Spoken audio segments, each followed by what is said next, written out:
Welcome back, guys, and as promised in my previous video, today I'll be sharing the process of writing your own qualitative research paper should you ever need to. And we don't waste time here with the long intros, so let's get straight into it. Number one, of course, choosing your research topic. So you can start with a broad area of interest or something that you're passionate about, something that you're curious about, and from this you then find some way to refine it until you can form a question. So it's important that you pick something that you're interested in, something you're passionate about, because this is something you'll be working on for a few months, possibly a year, maybe longer, depending on whether you're doing a master's or a PhD or an undergraduate degree. And while you're in the process of trying to find exactly what it is that you want to do, start looking at other research papers within that broad area of interest that you have. And from that broad area of interest, narrow it down, read some research papers and see maybe what kind of gap is missing from those research papers. And you can usually find this towards the end of the paper when they talk about future research or kind of recommendations for future research. They'll say maybe this is what can be looked into, or this is what this paper didn't look into,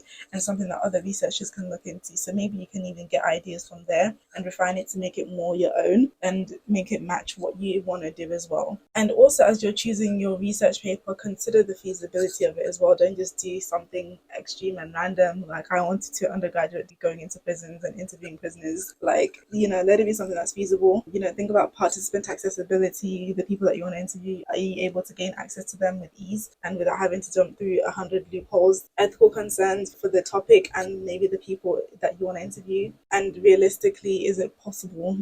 So check that you're allowed to do this study. Of course, your supervisor should be with you there every step of the way, so you will know exactly what kind of areas you can and can't go into. You'll know what limits not to cross. Because for me, I remember I mentioned in my previous video that I wanted to interview 16 to 18-year-olds, but there was too much safeguarding around it. So my supervisor suggested that I just research 18-year-olds because there won't be any difficulties with safeguarding around that. And of course, going into prisons during undergrad was definitely out of the question. It was not even something I shouldn't have even considered it. I didn't know. So that's the first thing, choosing your research topic. Think about it from a broad perspective and then narrow it down until you have a kind of specific thing that you want to investigate. So next, you want to formulate your research question or your research topic into something that's clear and easy to understand. So some research papers that I've seen have the longest questions or the longest sentences because they want to, incorporate so much into what they're researching. And it can be kind of overwhelming when you're reading a long research question. So try and refine your question to get the point across without making a 2-sentence question or a 3-sentence question. So whatever you start with, of course, it will need refining. So keep refining until you find exactly what you want. And, your supervisor should be, once again, helping you with this as well. So as you're doing this, also then you'll have to start thinking about what methodology you want to use based on the question that you've come up with. Which leads me on to step number 3, which is choosing your methodology. So depending on the question, this will determine what kind of methodology you will use. And I did speak about this briefly in my previous video. On my master's course, we had 3 options to choose from: thematic analysis, phenomenological analysis, and grounded theory. We could have also used other ones if we wanted to, but we would just have to make sure that we knew exactly how it worked and had a good reason for wanting to use it for our research question. So your university or your education institute might have different options and different methodologies that they might want you guys to use. So be open to that. There'll be lots of books in your library that you can read and use to research and understand it a bit better as well. So thematic analysis is a method used to identify, analyze, and report patterns within the qualitative data that you would have collected through your semi-structured interviews. So you read through the transcripts, you highlight key ideas, and you group the ideas that are similar into themes. So this one is really flexible and is used in a lot of qualitative research papers. It's used to explore experiences, perceptions, or social phenomena. So this is best for identifying common themes in interviews, focus groups, or open-ended responses. The second methodology is called phenomenological analysis. It's a bit of a mouthful, I know. So for short, PA. So this one is focused on people's lived experiences of a phenomena. And the goal is to understand individuals' experiences and to make sense of a particular situation or event. And researchers will often use really in-depth interviews to look for a deeper meaning within the participants' descriptions of the event or the situation that they experienced. So you can use this methodology if you want to explore personal experiences such as mental health challenges or chronic illness and so many other things. And the last methodology that we were given as an option to use was the grounded theory. This method is used to develop a new theory based on data that's been collected rather than testing an existing theory. So in this case, data analysis and data collection happen at the same time, meaning the themes and patterns emerge as you go through the process. Researchers will conduct interviews and they'll be constantly refining their ideas as they're comparing new and old data. So it's best for creating a new understanding of a social process, like how people develop resilience or navigate career changes. The next part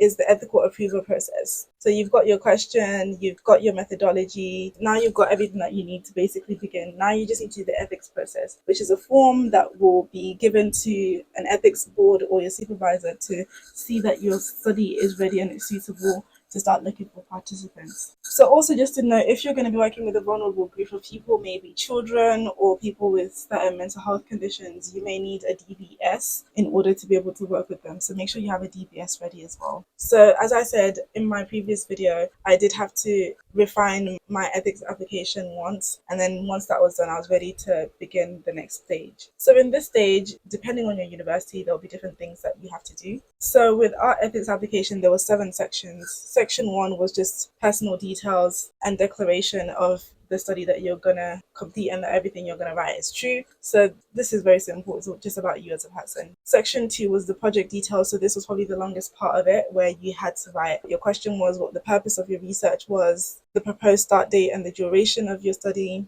So this part had to be very clear. This was the most important part, I think, in my opinion, of the whole thing, where you basically make it very clear what you're researching and why it's needed, why it's relevant, why it's important, and how you're going to do it, and all of that kind of stuff. So this section took up a lot of space, and it was really, really important. And section 3 was the ethical issues, where you had to consider potential or likely ethical issues that might arise during your study and after, or even before your study, and how you're going to combat them or how you're going to work with them and how you're going to address them essentially.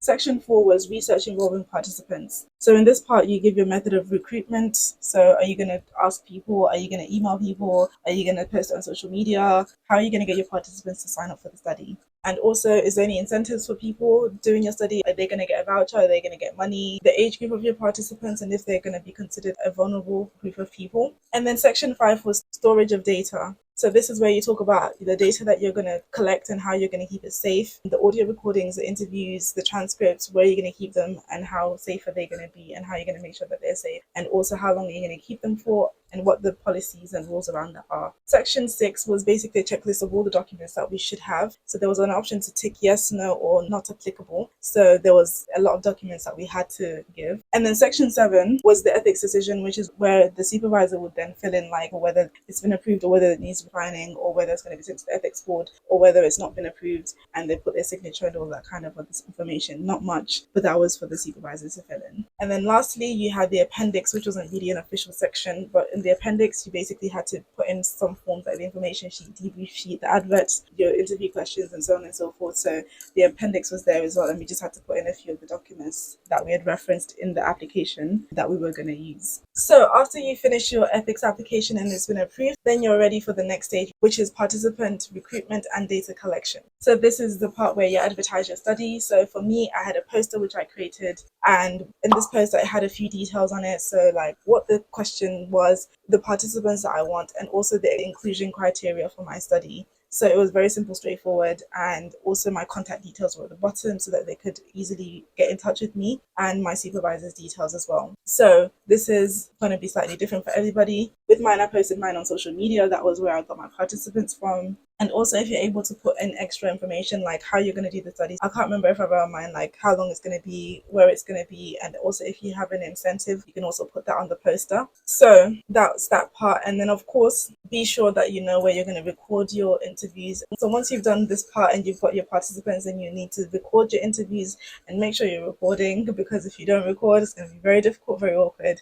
So make sure you're recording, and then of course, once you're done, start transcribing as soon as possible. The next stage is data analysis. So depending on your methodology, this is where you will then have to start utilizing that methodology that you chose and start analyzing your data using that formulation. So for me, I did thematic analysis, and I've already talked about how that works. So it'll be ideal if you read some books on it, and if you want to watch videos on it on how to do it, make sure that you're doing it as it's described, and that way you start getting familiar with your data and seeing emerging patterns and themes. If you need to use software that will help you with transcribing as well, but it's also important that you read over the interview questions as much as you can and familiarize yourself with what the participants said. And then, yeah, as you're reading through, start linking them to existing literature and research that's already out there. That's how you then start to figure out themes and patterns within your research. And then you have the last stage, of course, which is then writing the dissertation. So you've got your data, you've looked through it, you start analyzing it, and you can make notes on your dissertation for each section, I think, to help you actually. So as you're finding stuff, you can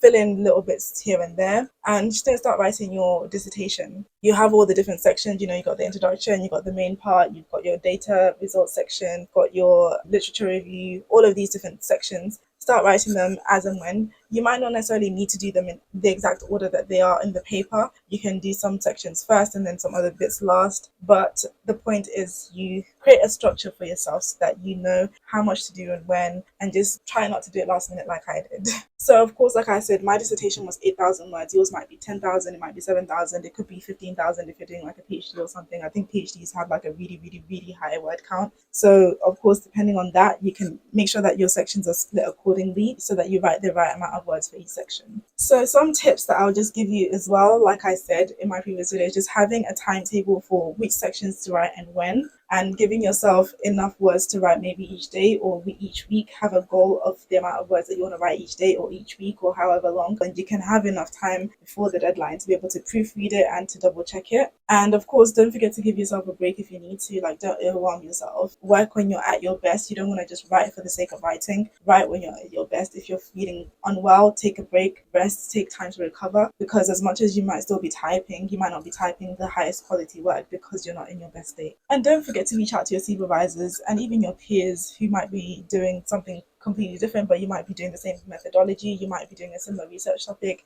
Reach out to people. Don't do this all on your own. Don't feel like you have to do this all on your own. And of course, even lean on ChatGPT or other AI if you need to, but not in terms of cheating, but in terms of just getting advice and guidance if maybe you don't understand something. But remember, you're not in this alone. And then, of course, once you're done with all of that, make sure you do your proofreading as many times as you can. I'd recommend Grammarly. Grammarly seems like it's really, really good. Use Grammarly, use whatever you're comfortable with and whatever works for you to do your proofreading and to make sure that your work is to the highest standard possible. Also, do check if your university offers dissertation writing courses or support in the library, because both of the universities I went to did offer some kind of support within the library where you could either get support or get taught how to write your dissertation. So check if your library has anything like that. So do not be afraid to reach out for support. This is not something that you have to do alone. And especially if it feels overwhelming, please look after yourself, look after your mental health and just your general well-being overall. And of course, it's really, really important once you've done your proofreading and you've made the time to go through with Grammarly and any other support. And if you're able to get somebody that you know to proofread it, whether it's somebody on your course or a family member or a friend, whether it's somebody who knows or understands what your topic is on or not. To be honest, I've heard that at times, if you're able to get somebody to read your paper who doesn't even know what it's about and doesn't even understand much of what it's about, but when they read it, they can still make sense of it, then you've written a really good piece of work because it explains things well enough for somebody who doesn't know the subject to be able to make sense of it. So get somebody else to read it, because it can get really, really tiring and boring reading over your own work over and over again. By the time you submit it, you can read it in your sleep. Like, it gets that boring. So if you're able to then read it for yourself one last time before you submit it, and then try and give yourself some time to submit it way before the deadline, at least maybe a few days before. If you're really, really good with your time and you're able to submit a few weeks before your deadline, great, there's absolutely no issue with that. But if anything, I would always avoid submitting on the day off, because I've noticed in my experience anyway that on the day of submission, people usually submit on the day, so the system is a little bit overwhelmed And of course, the similarity mark is probably going to be a lot higher because you would have submitted at the same time as a lot of other people.